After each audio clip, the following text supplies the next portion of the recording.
खरं तर बोलायचं म्हणजे समोर मला स्क्रिप्ट लागते, स्क्रिप्टशिवाय बोलू शकत नाही, त्याची सवयच नाही आहे. त्यामुळं हे थोडंसं संकटाचंच काम आहे माझ्यासाठी, पण बोलायचा प्रयत्न करतो. चुकलं वगैरे तर माफ करा.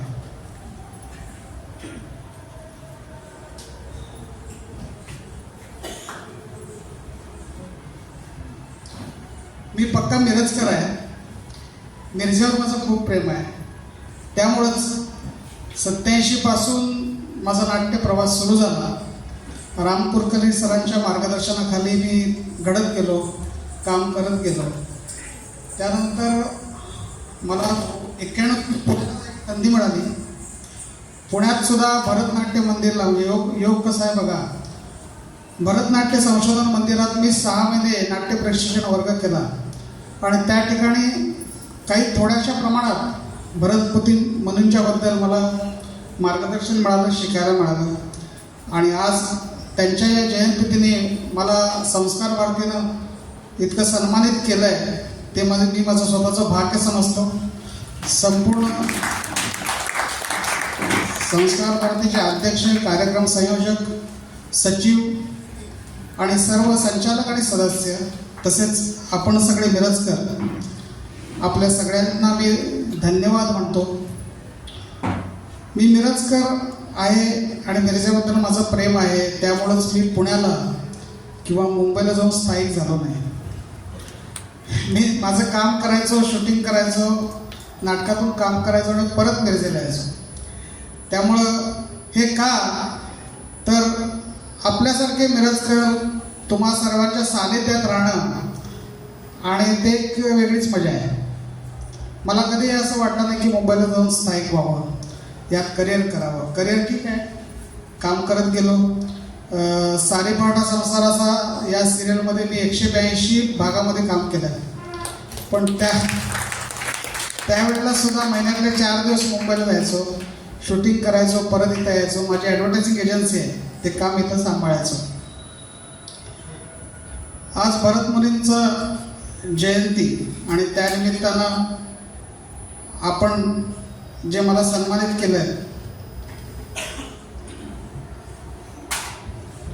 संस्कार भारती म्हणजे कलेच्या माध्यमातून भारतीय मानवी मनामध्ये सशक्त राष्ट्रभक्तीची भावना निर्माण व्हावी, या एका उद्देशानं स्थापन झालेली संस्था आणि अखिल भारतीय स्तरावर कलेच्या माध्यमातून एक व्यासपीठ कलाकारांना उपलब्ध करून देणे हा मूळ संस्कार भारतीचा उद्देश आहे.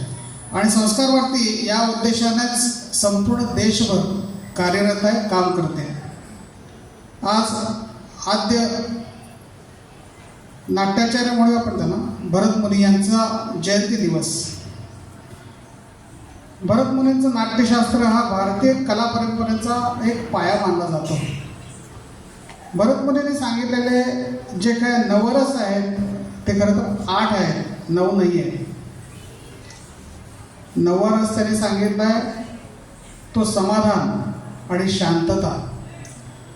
जे 9 रस आहेत त्या 9 रसाचं सादरीकरण झाल्यानंतर जो प्रेक्षक आहे त्याला समाधान आणि शांतता लाभावी आणि त्याच्या चेहऱ्यावर जो उमटणारा रस आहे तो रस म्हणजे शांतता आणि समाधान, तो 9वा रस आहे, असं भरत मुनींनी नमूद केलेलं आहे.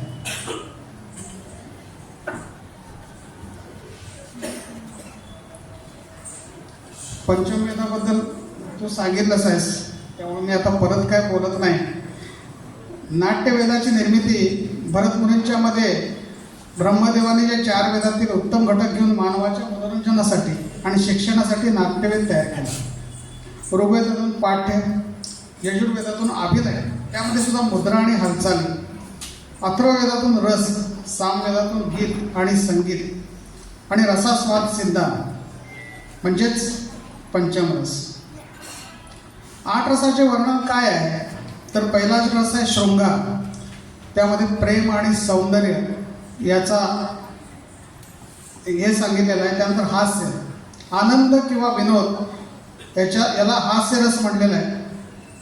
करुण रस म्हणजे दुःख आणि दया, रौद्र म्हणजे राग, वीर म्हणजे शौर्य, उत्साह, भयानक ही भीती आहे, बिभत्स म्हणजे तिरस्कार आहे, अद्भुत म्हणजे आश्चर्य आहे, आणि त्यालाच नंतर शांत रस जोडून त्याचे नवरस तयार झाले. अभिनयाचे 4 जे प्रकार आहेत जे भरत मुनींनी सांगितले आणि त्या पद्धतीनंच आजपर्यंत नाटकात दिग्दर्शन करताना प्रत्येक दिग्दर्शक त्याचा विचार करतो. त्यामध्ये अंगिक अभिनय, शारीरिक शारीरचे भाव, अवयव, हास्यमुद्रा, हालचाली, वाचिकमध्ये संवाद फेक, आवाजातील चढउतार, भाषेचा वापर, आहार्य अभिनय, वेशभूषा, मेकअप. आज सादरीकरण करणारे काही मुली आहेत छोट्या छोट्या बघितल्या, त्यांचा कॉस्ट्यूम घालून आले. त्या कॉस्ट्यूमचा परिणाम असा होतो की ते उभारल्यानंतर लक्षात येतं आता हे काय सादर करणार आहे. म्हणजे तोही भाग खूप महत्त्वाचा आहे वेशभूषेचा. सात्विक अभिनय, मनातील आंतरिक भावना अगदी हुबेहूब पद्धतीने मांडणे म्हणजे सात्विक अभिनय. अर्थातच तुम्हाला धरधरून घाम येणे, तुमचे हातपाय थरथरणे, तुम्हाला रडू येणे. रंगमंच आणि वाद्य त्याला तितकंच महत्त्व आहे. त्याचे 3 प्रकार आहेत. एक विकृष्ट म्हणजे आयताकृती, चतुरस्र म्हणजे चौरस आणि त्रस्त म्हणजे त्रिकोणी. वाद्य वर्गीकरणामध्ये तंतुवाद्य, वीणा, अवध, चमड्याची वाद्य, घन धातूची वाद्य, सुशीर, फुंकण्याची वाद्य म्हणजे बासरी.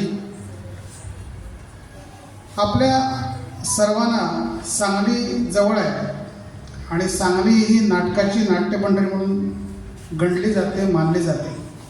कारण 1843 साली विष्णुदास भावे यांनी सीता स्वयंवर हे पहिलं नाटक सादर केलं.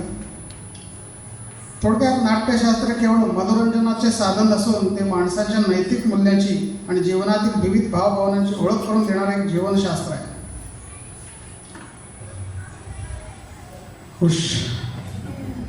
हे सगळं मी माहिती काढून घेतली आणि वाचून दाखवली, कारण हा माझा पिंड नाही. आता तुम्हाला माझ्या अमिताभ बच्चन यांच्यासोबत केलेल्या कामाचा अनुभव थोडक्यात सांगतो. एक दिवस मला प्रोडक्शन मॅनेजर रोहन शाह यांचा फोन आला की AB आणि CD नावाचा सिनेमा आहे आणि अमिताभ बच्चन त्यामध्ये आहे, तर तुम्ही रोल करणार का? म्हणलं. मी त्याला विचार नाही रोल कसला आहे, काय आहे. मी त्याला म्हणलं अगदी मला एका कोपऱ्यात उभं केलं तरी चालेल, पण तरीसुद्धा 6 दिवसांचं काम होतं.